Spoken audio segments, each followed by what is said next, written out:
lah.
good evening to all. Today we have the pleasure of having Professor Matthew Shannon with us to talk about U.S. and Iran bilateral relation and hopefully about international affairs and contemporary issues.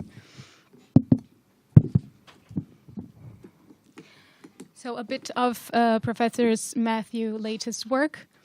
He teaches U.S. global and regional studies in the history department of 19th and 20th centuries at Emory and Henry College.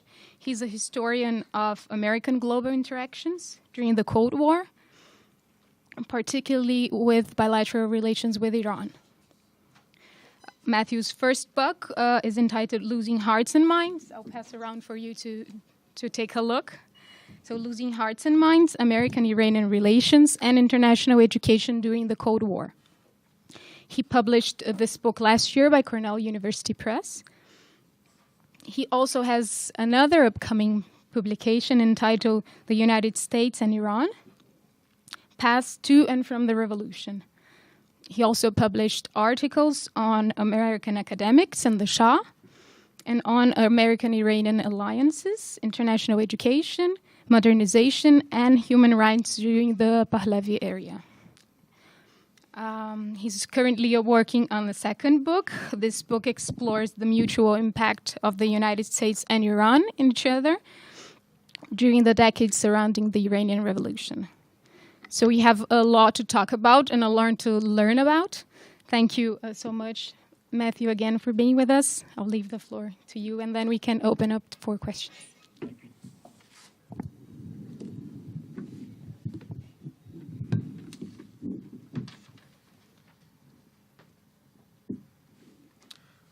All right, well, I hope everybody can hear me well. If I'm too loud or too quiet, just let me know and I can adjust the volume. Just want to thank everybody who came to this room today to hear me speak, an unknown scholar, somebody who you may not recognize, and I know that everybody has so much going on in their days, and to take this time really means a lot. I especially want to thank Paolo, Natalia, for helping to organize this event and inviting me to speak. The little time that I've been able to spend on USP's campus since I've been here shows me how beautiful it is, and it really is an honor and a privilege to be at one of the most distinguished institutions in our shared hemisphere. I'm here today to talk about my book, as Natalia said, Losing Hearts and Minds, American-Iranian Relations and International Education During the Cold War. Here you see the cover. The image is a depiction of Iranian students protesting in front of the White House in Washington, D.C. In 1980 at the height of the Iranian Revolution and during the so-called Iran hostage crisis. The book really looks at the relationship between Americans and Iranians during the reign of the last Shah, Mohammad Reza Pahlavi. This was a time when the United States and Iran were allies. The last Shah reigned from 1941 to 1979, so for almost 4 decades. And it was a time that was very different from the time in which we live today. Even more specifically, the book is about the educational ties between the United States and Iran during that period and the ways in which those ties affected the binational relationship prior to the 1979 revolution. So I'll begin the talk today where I begin the book, and it's with an event from November 1977. The Shah, again, was a strong ally of the United States during the Cold War, and his trip to the United States in November 1977 was the last of his many state visits to the country. So the Shah would come visit the United States every couple of years. He would meet with American presidents and defense officials and these types of individuals. As President Jimmy Carter and his wife Rosalind greeted the Shah and his empress on the south lawn of the White House, about 4,000 Iranians gathered to express their opinions. This group of 4,000 Iranians was about split between anti-Shah activists and royalist supporters, so people who would have supported the Shah and then others who would have been protesting against the Shah. Really what they were doing in November 1977 on the streets of Washington, D.C. were rehearsing for an imminent revolution. Some scholars would even argue that the Iranian Revolution begins in the fall of 1977. When the police responded to the protests that were happening outside of the White House, so the individuals who thought differently about the Shah started to clash, they sprayed tear gas at the protesters, and the winds shifted, and they took the tear gas over toward Jimmy Carter and the Shah, which really forced the teary-eyed president to reach for his handkerchief. So you see here then, Jimmy Carter on the far right, Rosalind Carter, the First Lady, kind of hiding behind the president, the Shah of Iran on the left with the tissue in his face, and Empress Farah to his right on the slide. Students in Tehran staged a simultaneous demonstration, so there would have been demonstrations going on in Tehran and in Washington, D.C. at the same time. The Iranian students in the United States were quite happy with how the event played out, and in their publications, they touted what they called their victory in Washington. Jimmy Carter remembered the event differently. In his memoir, he spoke of this event as an augury of things to come. What Jimmy Carter really is talking about there is the ways in which the Iranian Revolution and the hostage crisis would ultimately bring about human tragedy in Iran and also bring an end to Jimmy Carter's political career as he lost the 1980 presidential election. So I learned about this event about a decade ago when I began the research for this book, and the question that drove the research was this: why were there so many Iranian students in the United States? And what accounted for such an astounding manifestation of diaspora politics on the eve of the Iranian Revolution? I argue in the book that the answer to that question is a Cold War story. So I'll give a little background. During the Cold War, so the period that lasts from the end of the Second World War until the late 1980s, early 1990s, depending on how you date it, during that time, nuclear weapons forced the United States and the Soviet Union to wage war by other means. And they compete to win the hearts and minds of people around the world. So hard power, especially wars along the periphery of the Eurasian core, and economic might at home and among allies were central to American and Soviet Cold War strategies, right? Students would go from the Middle East, from Africa, to study at Patrice Lumumba University in the Soviet Union. They might go to an American university as well. Soft power, though, was also important in the Cold War. So Joseph Nye defines soft power, and I quote, as the ability to get what you want through attraction rather than coercion. And soft power became an essential tactic of the larger U.S. strategy in Iran. Education was seen by U.S. policymakers and non-governmental officials as a form of soft power with the potential to change nations and perhaps win hearts and minds. So international education then became a means by which the United States could complement strategic relationships and cultivate friendly relations with nations around the world. In other words, the scene that I painted a minute ago, this image from November 1977, grew out of decades of educational programming and the networks of migration that were established in the post-war years as the United States became the most dominant foreign power in Iran. And as this scene shows us, cultural programs were never detached from larger political considerations about U.S. foreign policy or even the nature of governance in Iran. So to explain this, my methods are, I'm a historian of U.S. foreign relations. I'm not a political scientist. My methods are primarily qualitative rather than quantitative. And as I was beginning the project, I decided to adopt a comprehensive approach to this period. So what do I mean by that?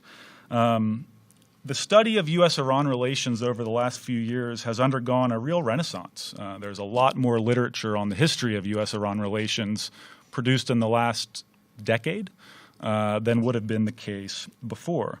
And this new scholarship is excellent. Most historians would be using recently declassified documents, especially U.S. government documents, to help us better understand episodes in the U.S.-Iran relationship.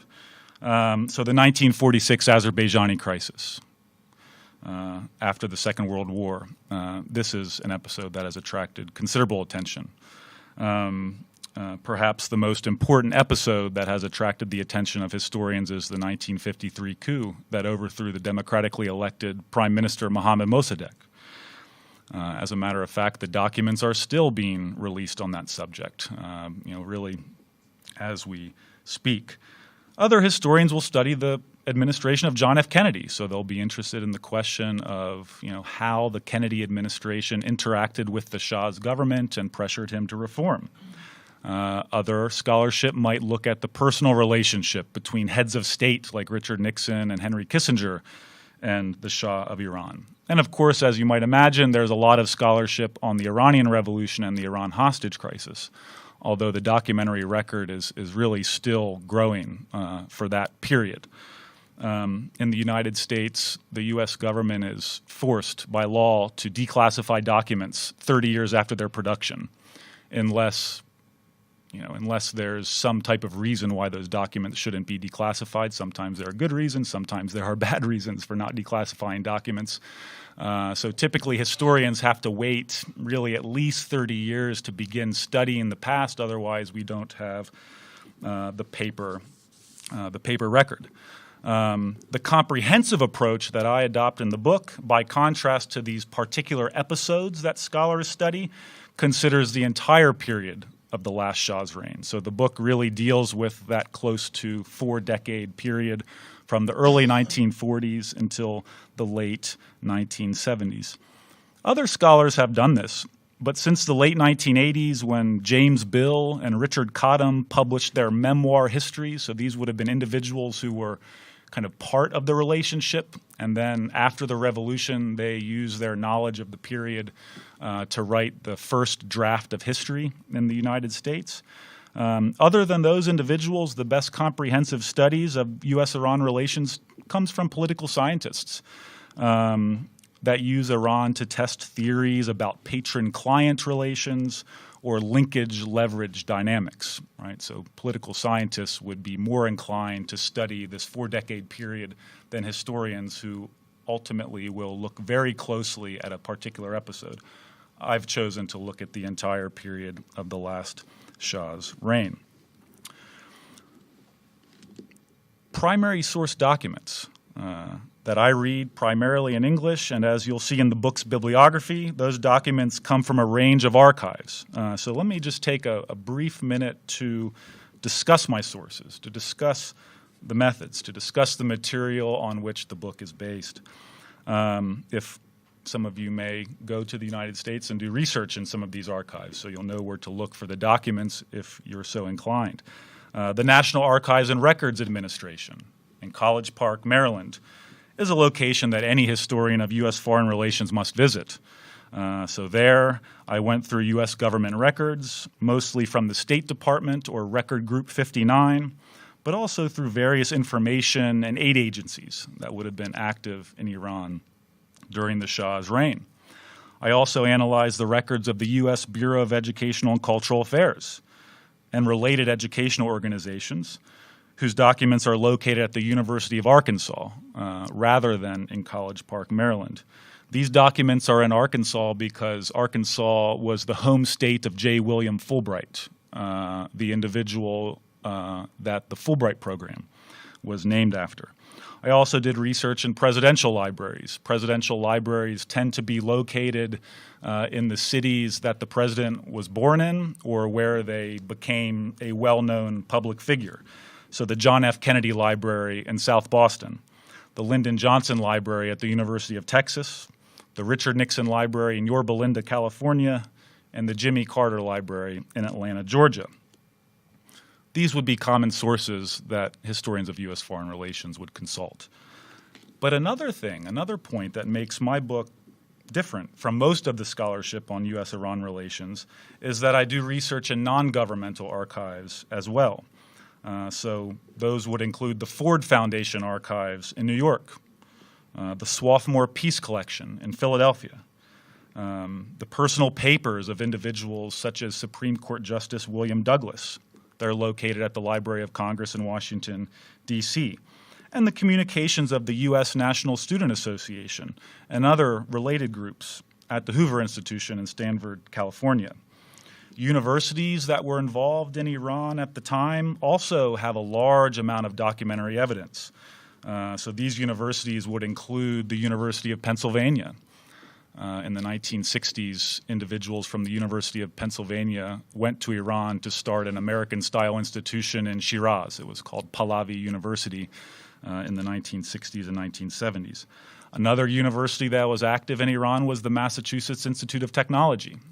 They would be most well known for training a couple dozen Iranian nuclear scientists in the 1970s. I'll talk a little bit more about that in a few minutes. So you can go to these universities, you can look through the president's files. Wouldn't it be interesting to read the files of your university president and see what kinds of decisions individuals make? You could read reports by individuals who would have been in the field, right? And they kind of say, well, here's what we're doing, here's what we've accomplished, here's how the program is working or maybe not working.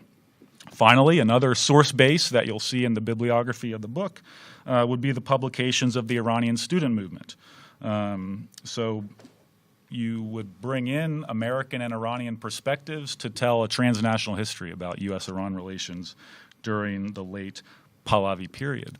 And what I started to discover was really the remarkable way in which individuals in and out of government and individuals from the United States and from Iran gave direction to the binational relationship. So, often what you'll see in the book is that it's not necessarily presidents and policymakers who are determining the course of the binational relationship, but individuals who aren't affiliated with any state agency or any type of government.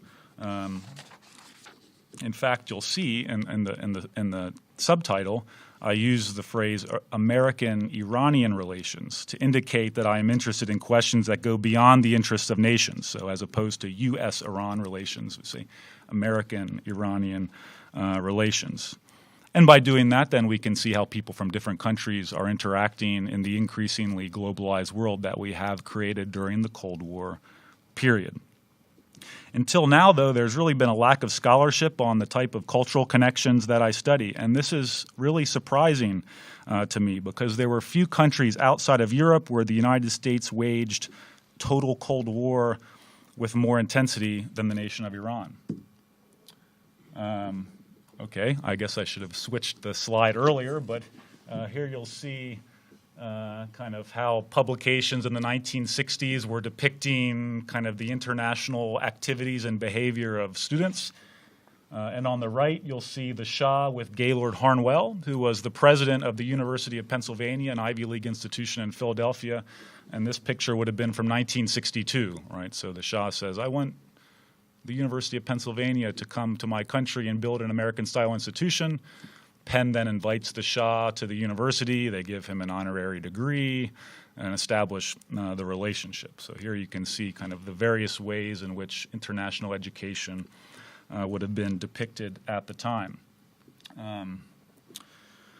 The volume of people-to-people contacts between the United States and Iran bear out my assertion about the significance of non-state actors in the relationship. So here you can see on the slide, this is a publication of a non-governmental organization called the American Friends of the Middle East, actually a very controversial organization, as you'll see in a minute. And their publication says, the story of the American Friends of the Middle East in Tehran is students, exclamation point. And you'll have kind of thousands of students monthly by the 1970s inquiring with the American Friends of the Middle East about how do I go to an American university? What must I do to go to an American university? There's even a story from the late 1960s that some of these cultural organizations had to move buildings in Tehran because they couldn't support the volume of interest in study abroad at the time. It wasn't just Iranians going to the United States. Americans, of course, were going to Iran. One scholar estimates that about 850,000 Americans visit Iran during the last Shah's reign, so close to 1 million Americans traveling to Iran. They would have been, people working for the University of Pennsylvania. They would have been diplomats and policymakers, Peace Corps volunteers, aid workers, or just travelers who were interested in seeing Southwest Asia in the 1960s and the 1970s. The statistics, though, on Iranian students are even more impressive, really because of the governmental and non-governmental programs that are supporting study abroad, because of the lack of university expansion in Iran prior to the 1970s, and of course because of the repressive nature of the Shah's dictatorship.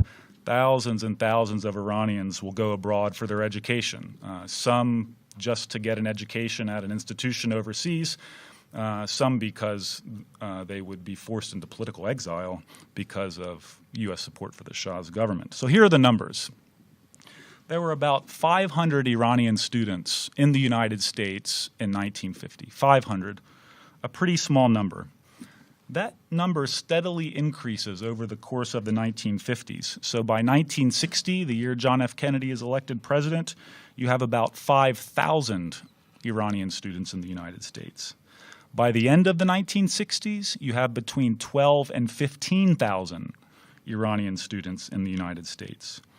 The oil boom years of the 1970s saw the Iranian student population abroad grow exponentially to reach more than 100,000 worldwide by spring 1978, and about half of those students would have been in the United States. So about 50,000 Iranian students studying in the United States on the eve of the Iranian Revolution. Iran was sending more students to the United States in the late 1970s than any other country in the world, more than any other American allied state, right? Britain, Canada, any of them. Iran was sending the most students. By the time we get into mid-1979, U.S. officials will estimate that maybe about 70,000 Iranian students are in the United States. Now, a lot of those students would have been individuals leaving because of the nature of the revolution. Nonetheless, more Iranian students in the United States by the end of the 1970s than there were students from any other country. So what is my argument? What is my thesis? Any work of historical scholarship is going to be interpretive rather than descriptive. I argue that international education served a dual function in the U.S.-Iran relationship. It served a dual function because of the contradictions between the various tracks of American diplomacy. One track, the government-to-government relationship, is based on support for the illiberal Pahlavi government, right? So the U.S. is supporting the Shah as an agent of modernization and anti-communism. Meanwhile, another track of diplomacy is bringing Iranians and Americans into contact with each other. So the liberal ideals that are really promoted through cultural programs such as international education are not compatible with 4 decades of U.S. support for the dictatorial Shah. Right? So rather than kind of these various tracks of U.S. diplomacy complementing each other, they're really contradicting each other, and they help explain kind of why the United States ends up as the so-called Great Satan during the Iranian Revolution. So on the one hand, the first function of international education, we see that U.S. policymakers, diplomats, aid officials, philanthropists, educationalists, they create a vast array of government-sponsored and non-governmental programs. They were supposed to train the Shah with the trained manpower that the Shah needed to modernize Iran. You'll see that Iranian alumni of American universities would be elected to the Iranian parliament or majlis. They enter the Shah's bureaucracy. They staff the Plan Organization, which is the economic planning organization of the Iranian government. They'll work for the National Iranian Oil Company. They'll work in the financial sector. They'll serve in the armed forces, join university faculties, and by the late 1970s, even become prime minister of Iran. So by the late 70s, you have U.S.-educated individuals at the highest level of the Shah's government. So in this sense, education is laying the cultural foundation for the state-to-state relationship, a relationship that was quite strong prior to 1979. But on the other hand, because the Shah was a dictator and did not tolerate opposition within his borders, dissent grew out of the educational networks that connected the United States and Iran. So a major theme of the book is how international education creates a space for dissident students to contest the legitimacy of the Pahlavi state and, of course, U.S. foreign policy as well. The Iranian Student Association of the United States, which was for many years part of the broader Confederation of Iranian Students National Union, served as a vehicle for anti-Shah organizing during the 1960s and the 1970s. The Confederation of Iranian Students would have included the American group, the European group, and in theory, the Iranian groups in Iran.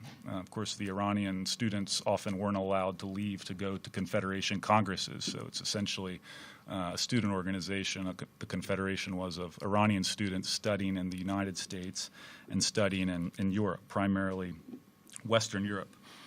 So in this sense, then, what we see is that people-to-people contacts facilitated a much larger, sustained Iranian effort to enlarge the umbrella of rights in their country. This effort goes all the way back to the constitutional revolution, the constitutional period of the early 20th century, and as we see every day in the news today, it continues, right?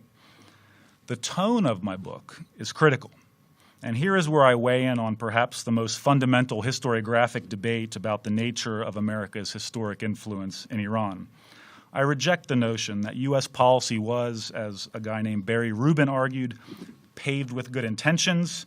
I instead argue, as Fred Halliday did decades ago, that U.S. policy unfortunately promoted dictatorship and development in Iran because of really kind of narrow U.S. security interests. Likewise, my research found that the U.S. government, but not necessarily the American people, supported what one scholar characterized, and I quote, a politics of greed, misunderstanding, oppression, and suffering as America slowly tightened its relationship with the Pahlavi regime. That quote comes from the political scientist James Bill. So I'll spend the rest of my time discussing how precisely international education contributed to the Shah's modernization program and a transnational human rights movement, or how international education served a dual function in the binational relationship because of the inconsistencies in the United States' Iran strategy. All right, let's see here. Not quite ready. Before I begin this first part of the talk, though, about modernization, let me note that when I use words such as modernization and development, I am not using them as normative categories. I don't accept the logic that Americans used during the Cold War that expected that all societies would somehow evolve along the same trajectory of the United States. You know, the Walt Rostow modernization theory that was so popular during the Cold War, of course, is rejected by the large majority of American scholars today. That's exceptionalist thinking that we've moved past since the 1960s. My aim is to understand how historical actors at the time understood modernization and supported it in Iran. So there is a robust historiography on this subject that studies the intellectual problems inherent in the concept of modernization and its implementation around the world during the Cold War. So one could read Michael Latham's book called Modernization as Ideology, that adopts a critical historical take on the development of such an ideology. One could read Greg Brzezinski's scholarship on U.S.-South Korean relations to have another case study about how this policy would have been implemented in a country other than Iran. So Americans have been involved in Iran, since the mid-19th century, when the first Protestant missionaries arrived in the country. Here, the history of early American connections with Iran is not unlike the early American connections with Brazil. The Presbyterian missionaries started schools. I was talking with Natalia before the talk. In Sao Paulo, we have Mackenzie. And in Iran, we have the Alborz College of Tehran, both institutions started by American Presbyterian missionaries. Missionaries such as Dr. Samuel Martin Jordan worked for decades in Iran, promoting what he called constructive revolutions. This missionary work that began in the late 19th century, picked up during the Constitutional Revolution period, and continues until the Second World War, really marked the first sustained American effort to use training and various forms of education to gain influence in Iran by promoting modernization and development. However, when the American missionaries were the most active and the most influential in Iran, The U.S. government wasn't very interested in the country.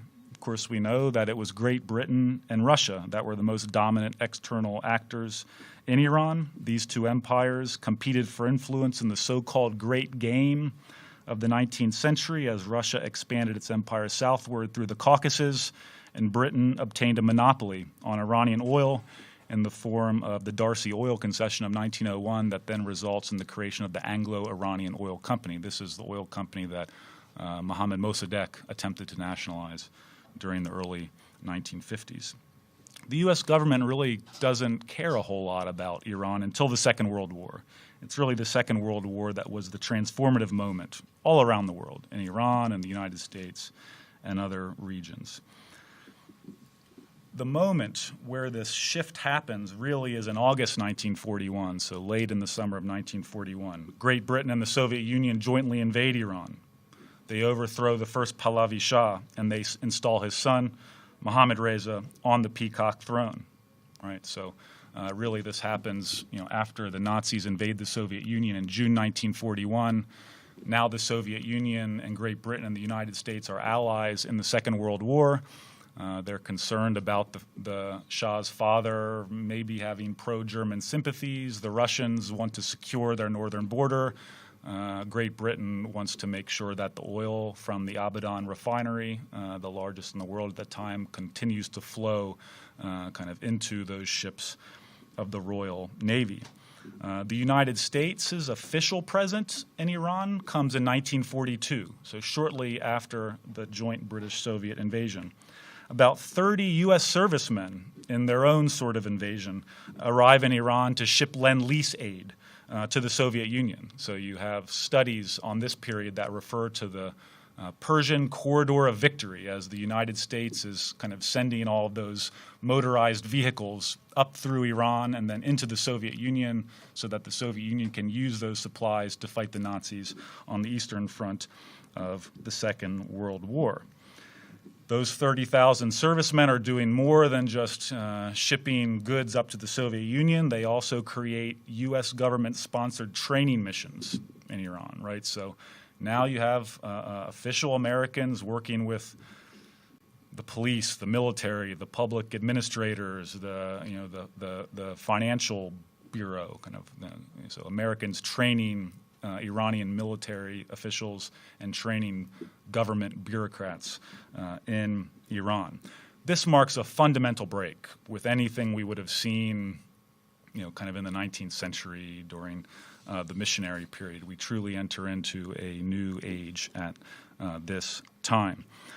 So these Cold War era developments grow out of the wartime interactions, right? So the United States adopts this presence all around the world during the Second World War, and then that's going to continue during the Cold War. You see in the documents U.S. officials and British officials as well talking about the importance of youth, how during the Cold War will kind of the United States and Britain kind of gain influence among the next generation of leaders. And then, of course, the Soviet Union is doing the same thing. So, that wartime alliance, of course, between the U.S. and the Soviet Union fractures when we get into the Cold War. Sometime by the late 1940s, you can certainly say that alliance is over. So if you read George Kennan's Long Telegram, a very popular primary source that historians would consult, you'll see him talking about the importance of how do the United States make contacts with the youth of the world to counter that Soviet initiative. So the Cold War moves into the educational sphere pretty quickly after the end of the Second World War. It's really Harry Truman, so the president who comes after Franklin Roosevelt, and he's president from 1945 to 1953. It's Harry Truman who develops a strategy for the extra-European world, and he really begins to articulate, to develop this strategy in his second term, so from 1949 to 1953. We see that around 1950, the U.S. government really begins to devote resources to educational initiatives in Iran.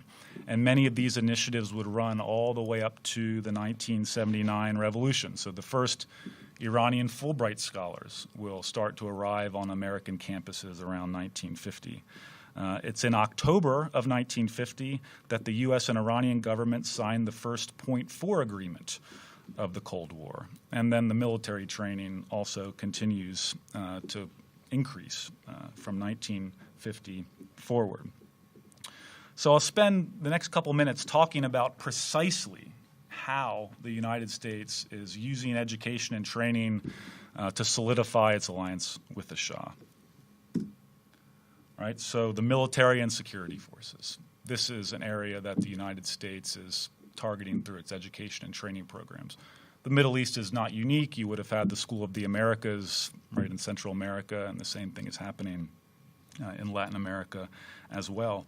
Essentially what happens is those wartime educational missions that were created during the Second World War become permanent after the Second World War ends. And you'll have the what's called the U.S. military mission to the Iranian army begin professionalizing Iran's military administration, training the ranks in how to use U.S.-made military hardware that really begins to arrive in large quantities after the 1953 coup. You have members of the Iranian military studying everywhere, including at Fort Leavenworth, Kansas. A lot of these individuals who come study in the United States, members of the Iranian military, will climb the ranks of the Shah's military establishment in the 1950s and the 1960s and the 1970s. You see in the documents in the mid-1960s that no less than 10 of the most high-ranking military officials in the Imperial Iranian Army were Leavenworth grads, and U.S. advisors referred to them as the Dream Team. So while these military and police training initiatives originated in the Truman years, they really start to expand during Dwight Eisenhower's presidency. So Dwight Eisenhower is the president from 1953 to 1961. By 1956, the largest military aid mission in the world was based in Tehran, right? Police forces, security forces, the worst really is SAVAK, right? So the Shah's dreaded security services who would have been monitoring political dissidents. These folks are getting in and out of country training from U.S. and West European governments. This wasn't really lost on individuals at the time. The Iranian government and the U.S. government were very aware of it. As a matter of fact, in the 1970s, when human rights really starts to become a major issue, and American journalists will start kind of criticizing the Shah says to one journalist, "We have learned these sophisticated methods of torture from you," unquote. Right? So kind of this isn't really a secret during the Cold War.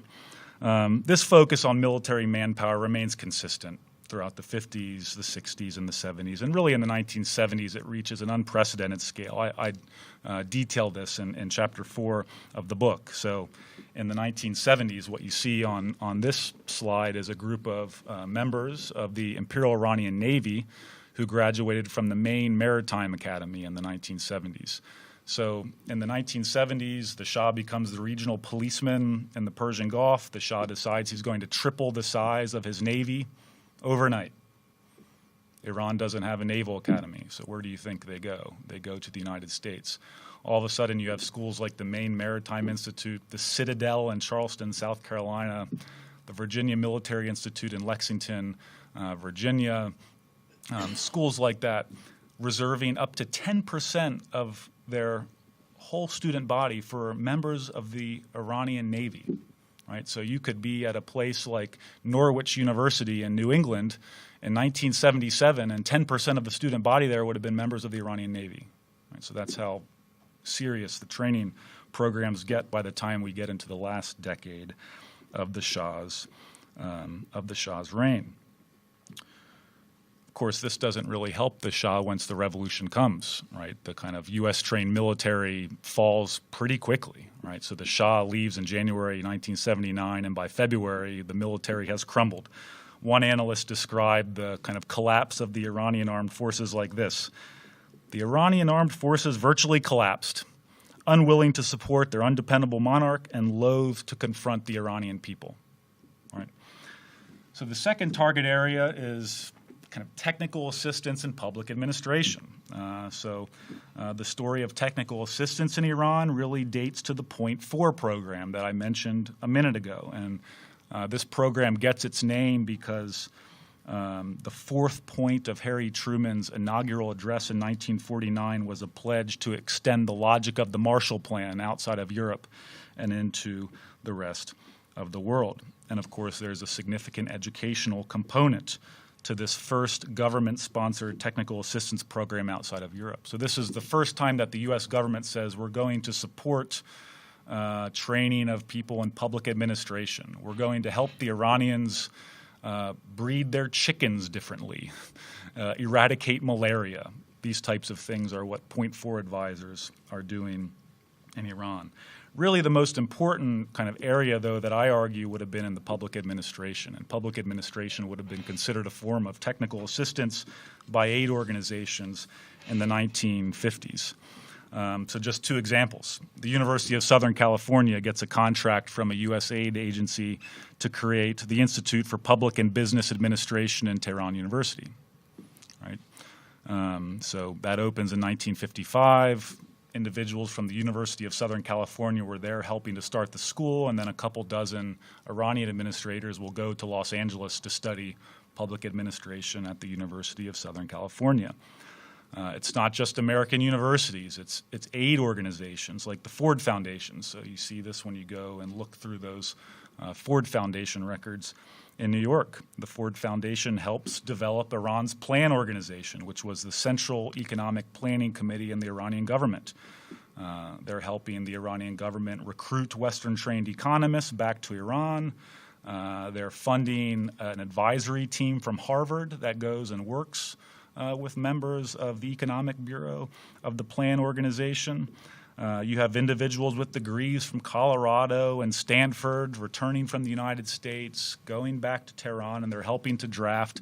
In the 1950s, they would be drafting the third five-year plan that the Shah's government would implement in the 1960s. And this becomes very important because the third plan provides the structural backdrop to what the Shah calls in the 1960s his white revolution. This is his modernization plan.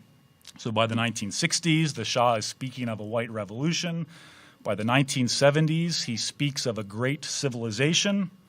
Whatever its name, the Shah's modernization program was mediated and administered by a group of Western-trained officials. So my evidence from the archives confirms what one scholar has written about the Shah's government in the 1970s, and I quote him.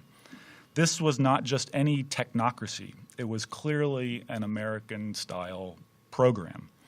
By the 1970s, this form of technical assistance, or what might best be described as technological transfer by the 1970s, occurred on an even larger scale, just like we see in kind of the military training. There's a big difference between the 50s and the 70s. We see the same thing in the technical assistance and public administration programs.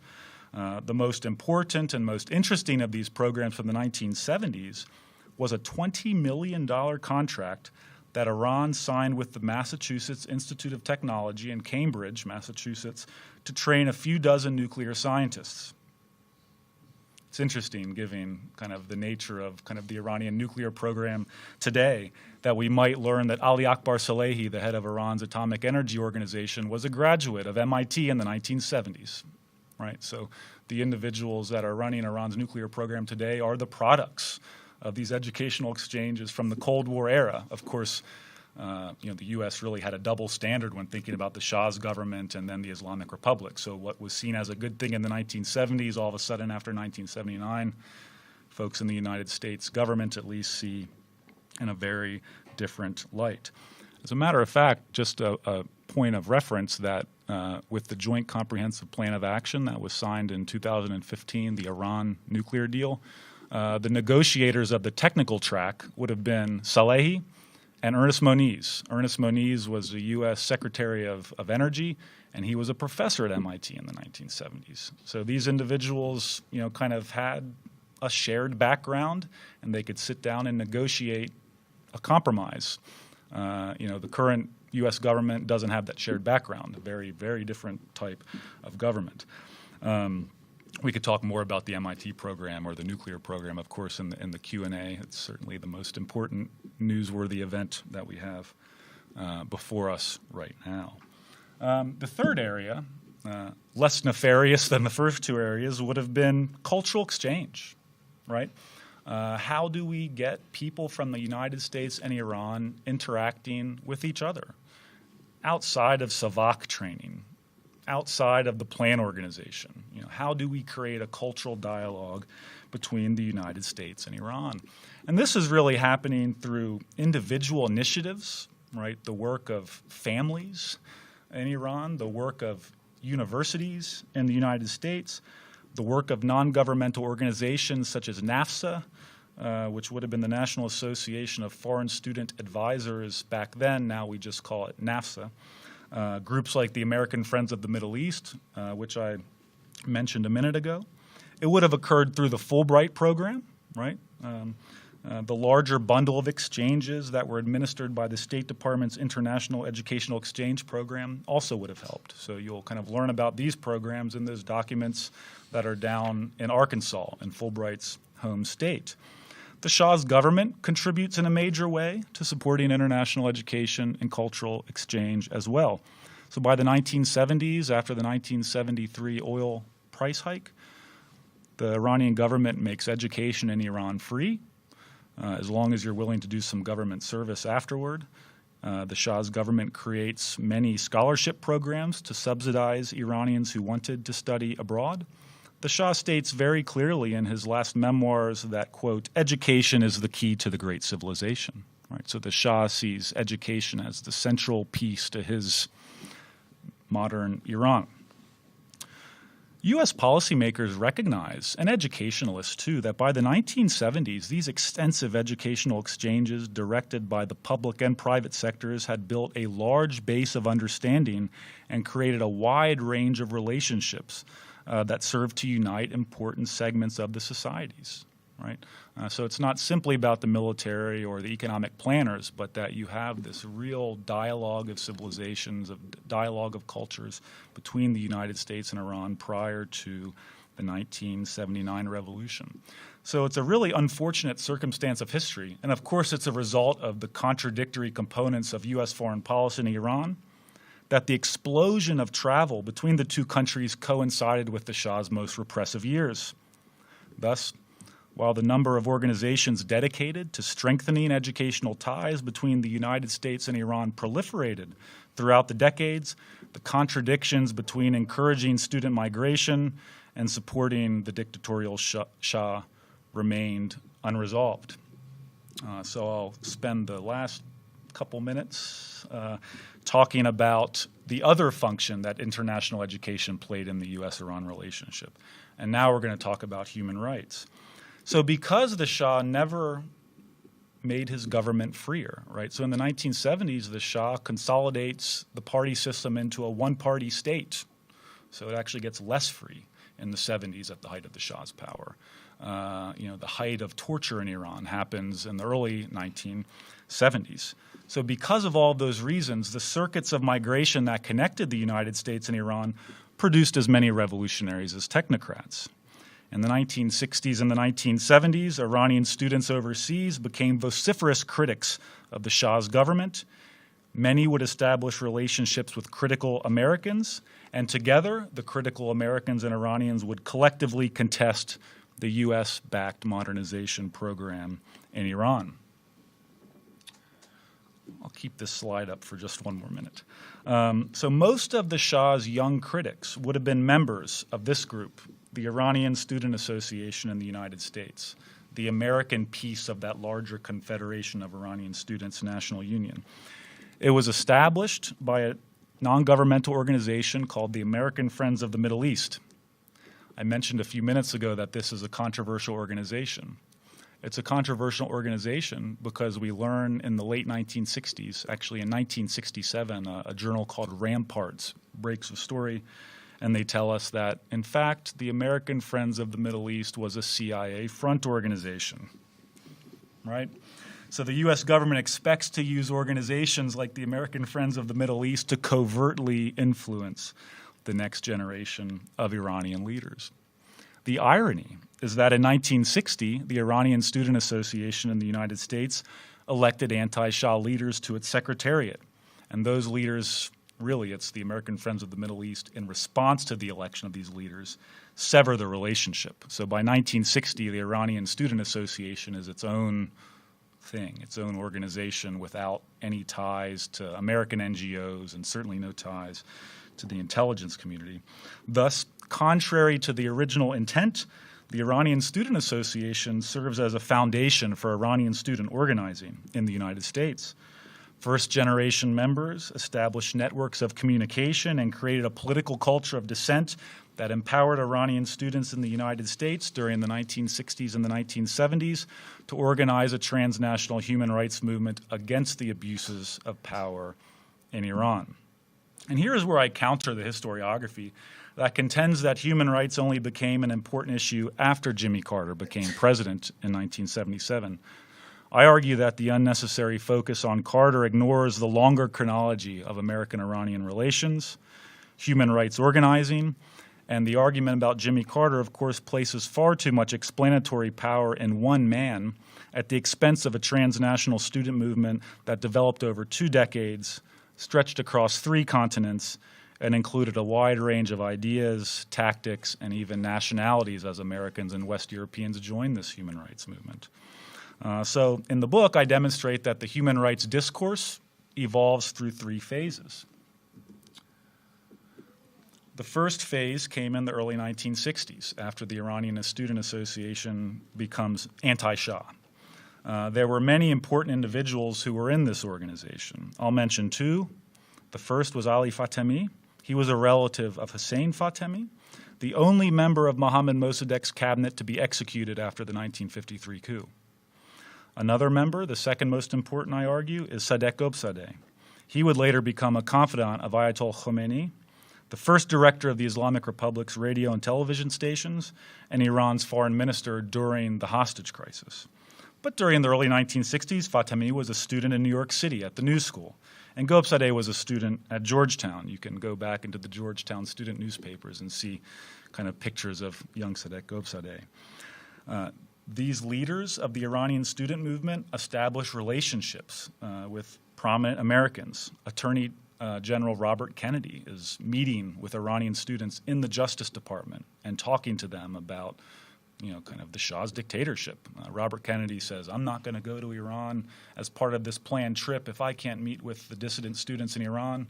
Of course, the Shah doesn't want that to happen, so Robert Kennedy says, I'm not going to go to the country, right? So kind of Robert Kennedy becomes kind of a confidant of these students. Another individual is Supreme Court Justice William Douglas. You'll find in his papers letters from Iranian students to William Douglas throughout the 1960s.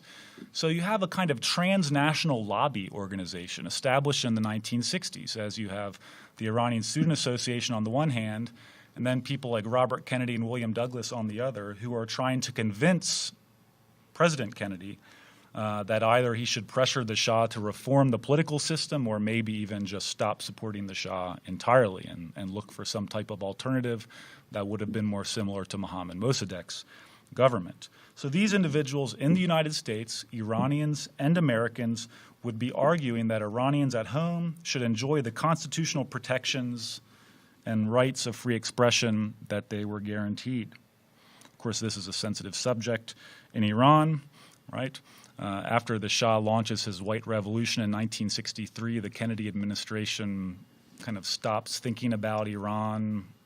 Kennedy starts to think about other Cold War hotspots, the Cuban Missile Crisis, the Vietnam War, and ultimately the Kennedy administration says, we're going to stop pressuring the Shah, we're going to stop listening to the human rights organizers, and we're just going to kind of support the Shah's dictatorship.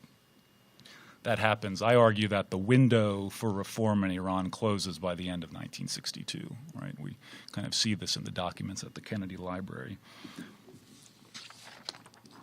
Let's see here. I guess I'll just explain some of these images. So this is Mohammad Mossadegh touring the Supreme Court, and William Douglas is giving him that tour. So William Douglas was a friend of Mohammad Mossadegh, right? So this is one of the reasons why Douglas then is talking to the Iranian students. We see in the upper right-hand corner students protesting during one of the Shah's state visits to the United States, early 1960s, and you can see the signs. Shah's land reform hoax, all right, so referring to the land reform piece of the White Revolution. Elections now, so kind of free elections in Iran. Open Iran's parliament. Shah violated Iran's constitution, so you would be kind of walking through the streets of American cities in the early 1960s and you would see scenes like this, 15 years before the revolution. In the left, you see a sit-in in the Iranian embassy. So you would have Iranian students occupying Iran's embassy and some of the consular offices, staging sit-ins like African-American civil rights activists would have been staging in the early 1960s. And in the bottom left, you see how U.S. police respond to student demonstrators by kind of dragging them out of the embassy, right? So this would have been a formative experience for many of the Iranian students who study in the United States, organize against the Shah, and then return during the revolutionary years. Weird things starts to happen during the mid-1960s. The Shah all of a sudden becomes known as a modernizing monarch and a proponent as opposed to an opponent of human rights.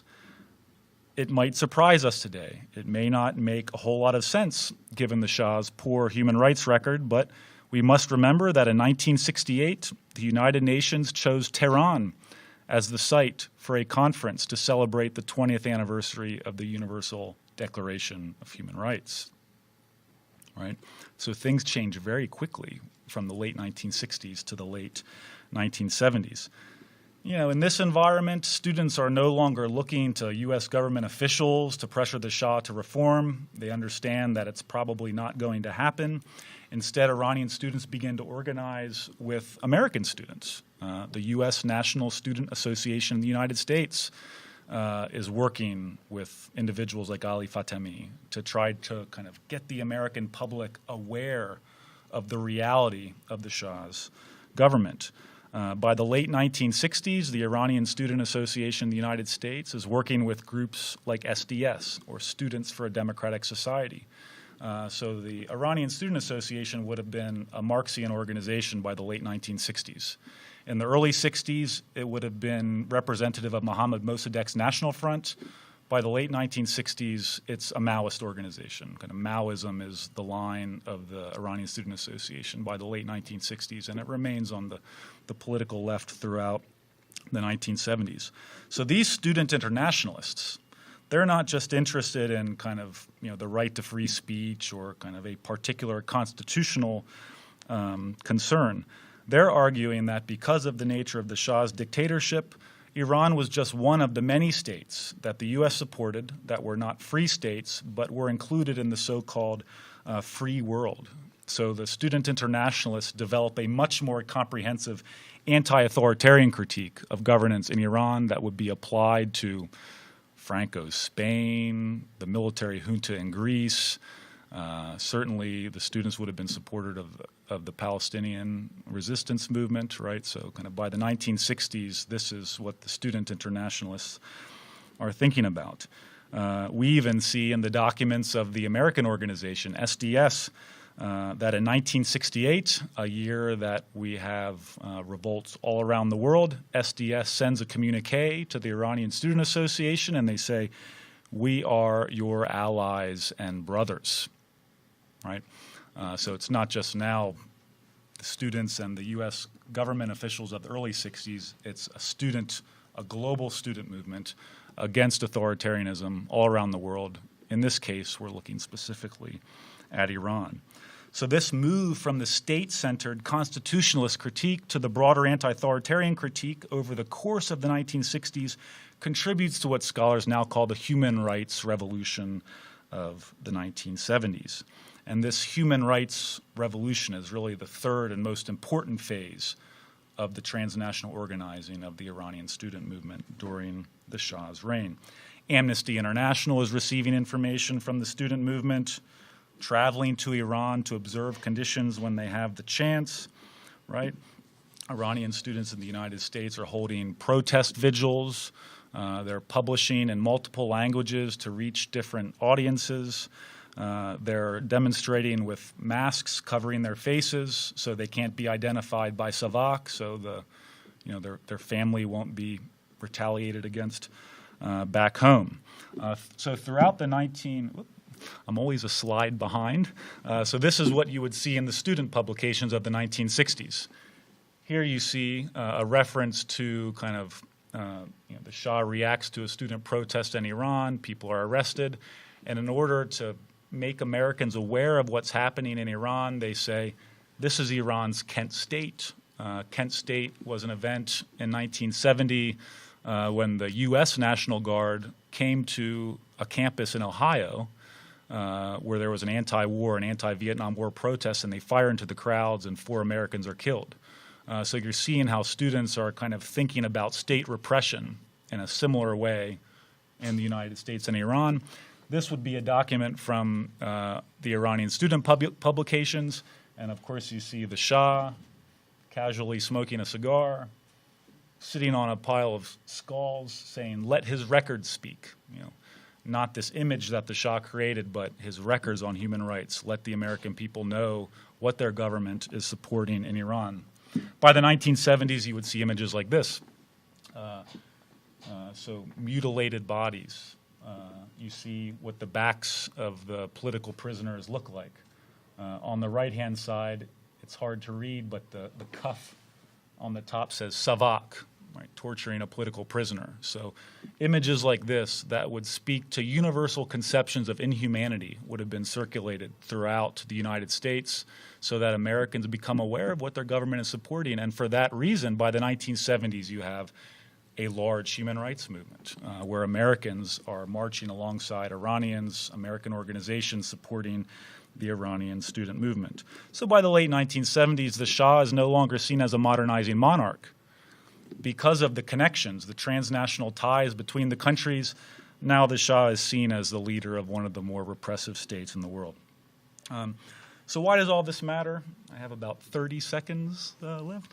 Why does all this matter? Because it gives us a fundamentally different understanding of U.S.-Iran relations and of the Iranian Revolution.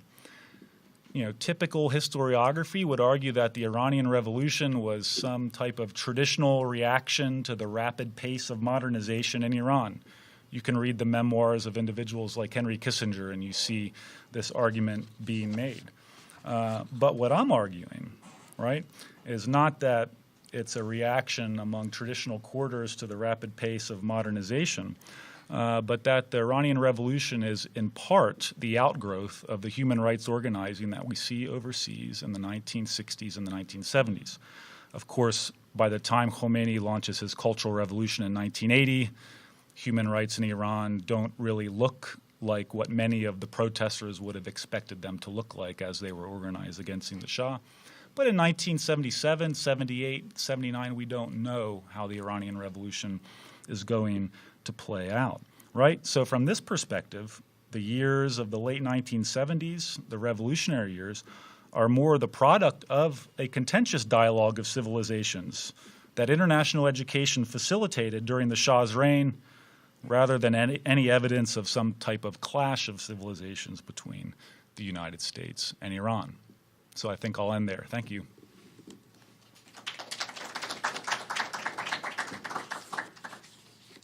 Sorry for going over time. You may. Okay, so let's open up for questions. They can be made in Portuguese or in English. If you want, we can translate if that's the case. Can you come here? We're recording.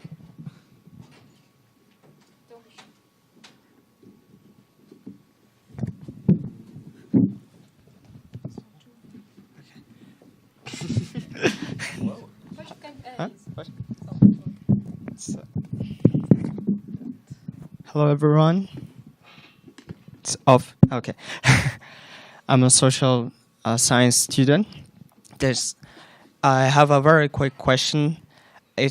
I thought was kind of controversial, like the U.S. government part, especially in the CIA cover-ups and American Friends of Middle East.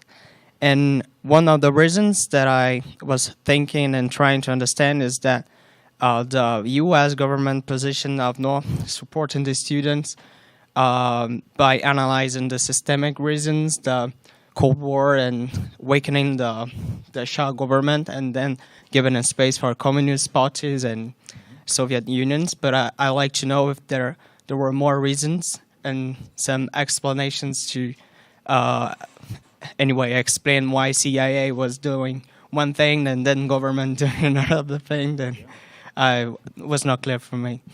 It's a great question. Around 3 questions, or do you prefer to answer? We could do a round of 3. Okay, a round of. Waiting for the round of.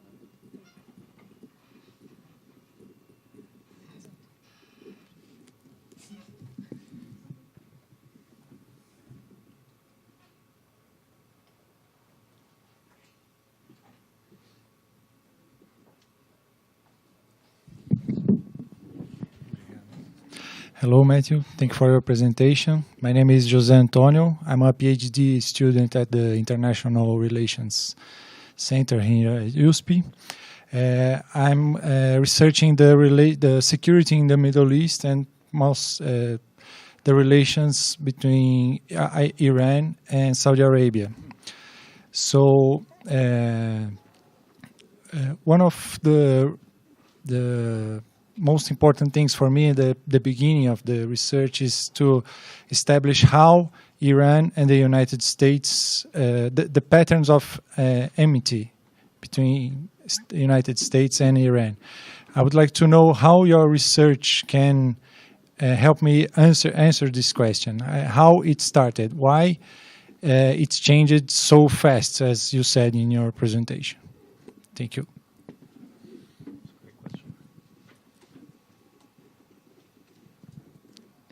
Who else? Rojão.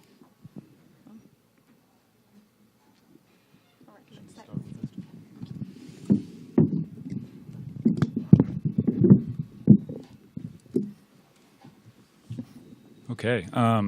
Those are 2 really good questions that really get to the heart of the matter.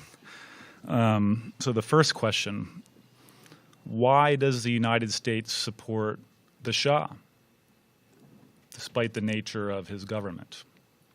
There are a couple reasons for this. There's really a debate in the historiography that looks at geopolitical reasons, economic reasons, and then ideological reasons, right? So maybe you have kind of a realist explanation, an economic explanation, and a constructivist explanation. For the first, geopolitically, Iran. So I guess the first thing we have to understand is the nature of the Cold War. Looking back on it, it's kind of hard to understand why the U.S. did so many things during the Cold War that weren't good for the people of countries around the world. What you have in the aftermath of the Second World War is the development of a national security establishment. And that national security establishment doesn't really exist prior to the Second World War. That national security establishment is really thinking along pretty narrow lines about traditional national interests.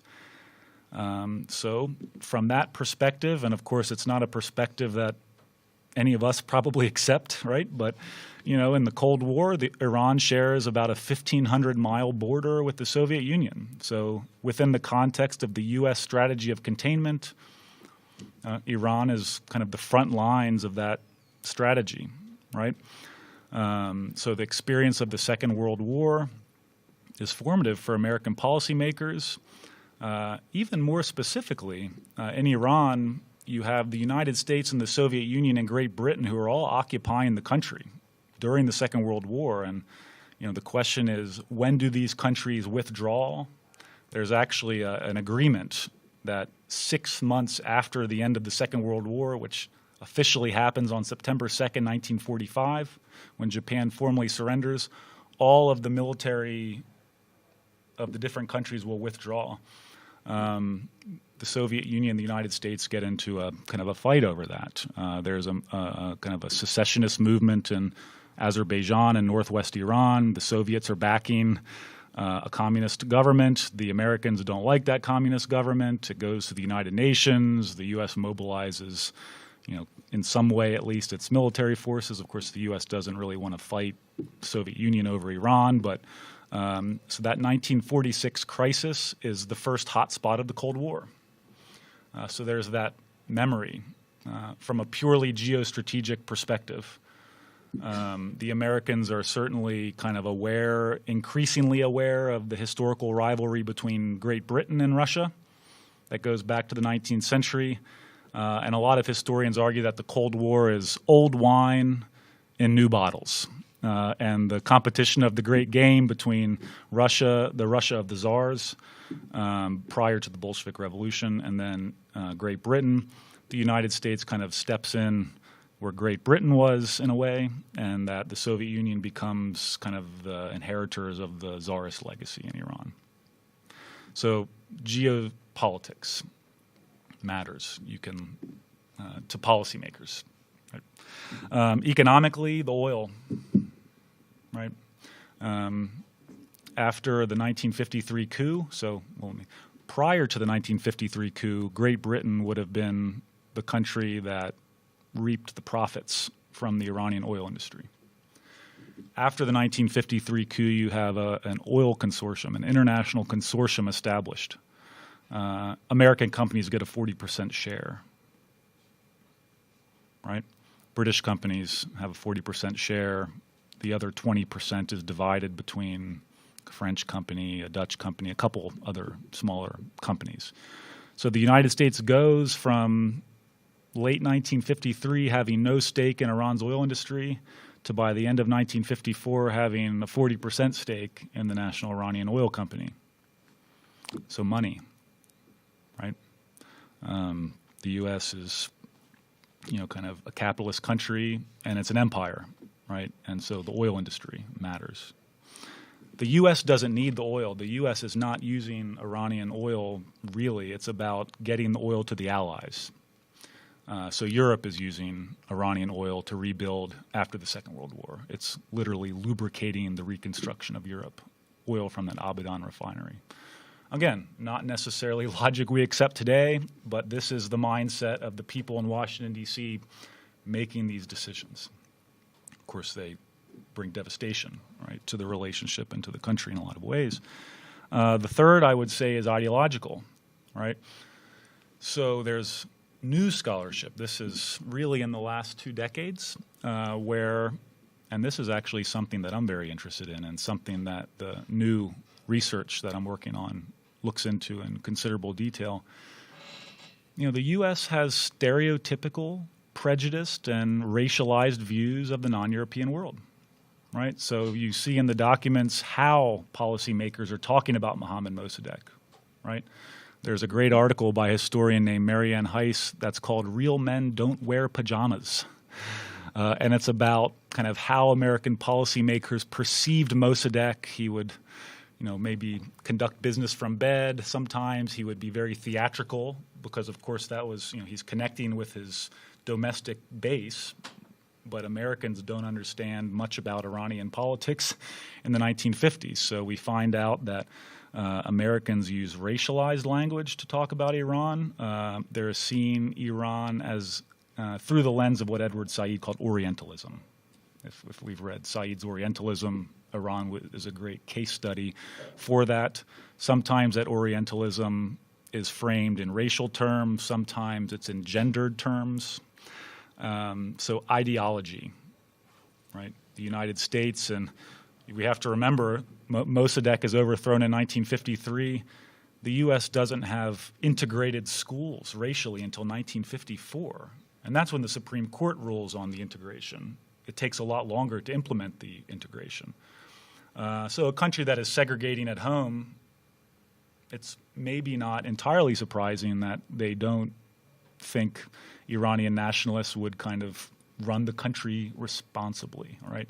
So the Shah is different. He's educated in Switzerland, right? He is very much kind of somebody who can speak in French, speak in Farsi, speak in English. He's communicating with international audiences. He's dressing sometimes in the military uniform, when he's going abroad in the suit and tie. So he is somebody that can portray himself as different from other Iranians to American policymakers, right? I would argue that the Orientalist explanation has even more explanatory power when we get to kind of the post-revolutionary years. And so that maybe is a good transition then to the second question. But just to summarize, it's, again, kind of the geopolitical, economic, ideological, and a good researcher would probably find other reasons as well. Why wouldn't they listen? Why wouldn't U.S. government officials listen to the student movement? They look over to the Iranian government and see the Western-educated technocrats working in the Plan Organization, and they kind of write off demonstrators as kind of immature people who will eventually come around to supporting the government. Little do they know that many of those individuals will support a revolution, right? So, the question about the patterns of enmity between the United States and Iran is another great question. Kind of why does that happen and when? There is some new scholarship that is kind of looking back into the 1970s, and really I do this a little bit in the final chapter of the book to explain how the developments of the 1970s start to create this antagonistic relationship between the United States and Iran. So human rights organizing, right? This is a big issue. The Iranian government isn't happy about Americans calling for human rights reform in Iran. The Shah wasn't happy about it. And of course, today, the Iranian government will have nothing of it. So the question of human rights, kind of different models of nationhood, different forms of government, and different understandings of development will contribute to an antagonistic relationship. The oil boom of the 1970s really gets a lot of Americans kind of upset about Iran and even the Shah's oil policies. You see in newspapers, the Shah starts to be referred to as the emperor of oil, and kind of with these visions of grandeur for Iran. The nuclear issue, there's some scholarship on how even the Shah's nuclear program in the 70s is kind of leading some Americans to begin to get a little concerned about the nature of the American technical assistance programs in Iran. So that's all happening in the 1970s. But really what one historian, or actually this guy's a political scientist, calls the Big Bang that leads to the creation of a fundamentally different relationship between the United States and Iran really is the revolution. But not just the overthrow of the Shah. One thing I argue in the book is that throughout 1979, when Mehdi Bazargan has his provisional revolutionary government staffed with a lot of the individuals who were part of the student movement, the United States and Iran maintain a relationship. They're continuing to talk to each other. Iranians are still coming to the United States to study after the Shah is overthrown. The real turning point in the United States is the hostage crisis. So on November 4th, 1979, kind of revolutionary students seize the U.S. Embassy. They take that embassy and they hold the 52 American diplomatic workers hostage for 444 days. So when we think about the antagonism, there's a book by a guy named William Beeman called The Great Satan and the Mad Mullahs. And what he argues is that the United States really did some things in Iran that gave the United States a bad name. Really the most important is the overthrow of Mossadegh and then the support for the Shah. Right? He calls this, some people call this America's original sin in Iran. Prior to 1953, the U.S. has a pretty positive image in the country, certainly when compared to the British, right? So the United States is this power that's seen as a force for good, and then after 1953, it's seen as a force for repression, right? The original sin of Iran then, at least from the American perception, is the hostage crisis, right? So now we see after the hostage crisis, this is when the relationship really begins to get pretty bad. Official diplomatic relations between the U.S. and Iran are severed in the spring of 1980, in April 1980. This is when the first round of negotiations for the release of the hostages really breaks down. And that's when the United States essentially kicks all official Iranian personnel out of the country. You can still see that abandoned Iranian embassy on Massachusetts Avenue in Washington, D.C. And of course, you can go to Tehran and you can see revolutionary art all along the outer wall of the old U.S. Embassy compound, right? So it's the dynamics of those revolutionary years that really make the U.S.-Iran relationship a troubled one. It doesn't end there, of course. So U.S. providing assistance to Saddam Hussein's Iraq and the Iran-Iraq War of the 1980s, the chemical weapons attacks that are used on Iranian soldiers. This does not help the American image in Iran.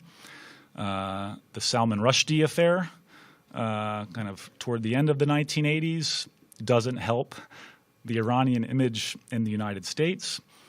There have been a couple instances where you see the United States and Iranian government trying to work out their differences. When after Khomeini's death, you have a more, of course, you have the new supreme leader that follows him, but you have a more moderate President Rafsanjani who comes to power in 1989. He's considered more pragmatic, more centrist, and he's thinking about dealing with the H.W. Bush administration, and then that falls apart.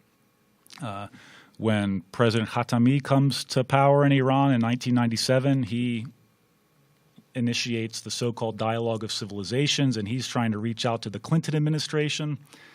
And by the time the Clinton administration even begins to take him seriously, Khatami is pretty much rendered, loses his influence in Iran. There's another moment, right? So after September 11th, you have diplomatic cooperation between the United States and Iran. Iranian diplomats are kind of helping to draft the Bonn Agreement that gets Hamid Karzai to power in Afghanistan. What happens then? A couple of months later, George W. Bush calls Iran part of the axis of evil, and now Iranians don't want to talk to the United States after that. You have the discovery of the Iranian nuclear program in the early 2000s. This gets a lot of Americans anxious, of course, even though the United States was helping to establish that nuclear program earlier. More recently, you have the nuclear deal that the Barack Obama administration signed with the Rouhani administration, right? So in 2015, it appears that maybe the nuclear issue has been resolved. And then with that nuclear issue resolved, we can start to talk about a broader rapprochement between the two countries. And then November 2016 happens, and Donald Trump is elected, and we have people like, Mike Pompeo and John Bolton now advising the president, and these individuals are proponents of regime change in Iran.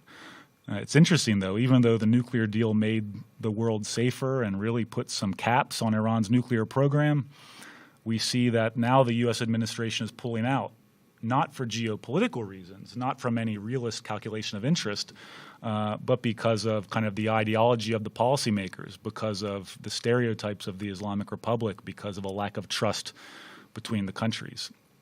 So what you really have is a spiral where you have U.S.-Iran relations deteriorating in a major way, really beginning with that hostage crisis period and moving forward.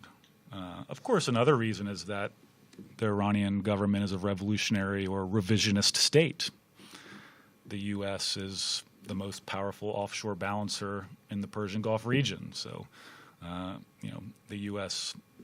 and Iran support different regional powers. You see that in, kind of the Israel issue. You see it in Yemen, Saudi Arabia. You see it throughout the region. So this confrontation between the United States and the Islamic Republic that in its modern form goes back to 1979 continues today, right? Do you have one more question? Do you have time? I don't know. No. Okay. One quick question. final question.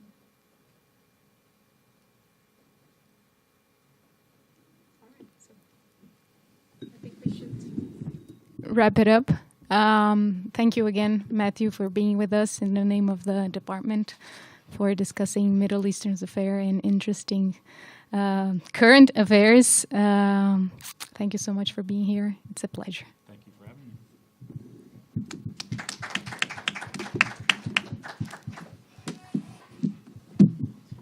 Forget a lot of students have class at 7.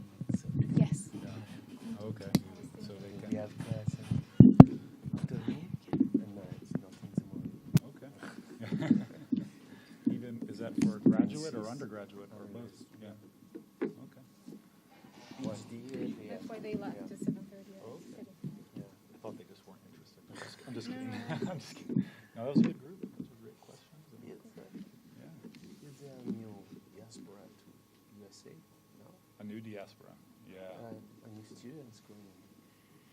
Well, so there are about 10,000 Iranian New students students, in the U.S. today, which of course isn't as large as it was in 1979. The nature of the diaspora really changes. So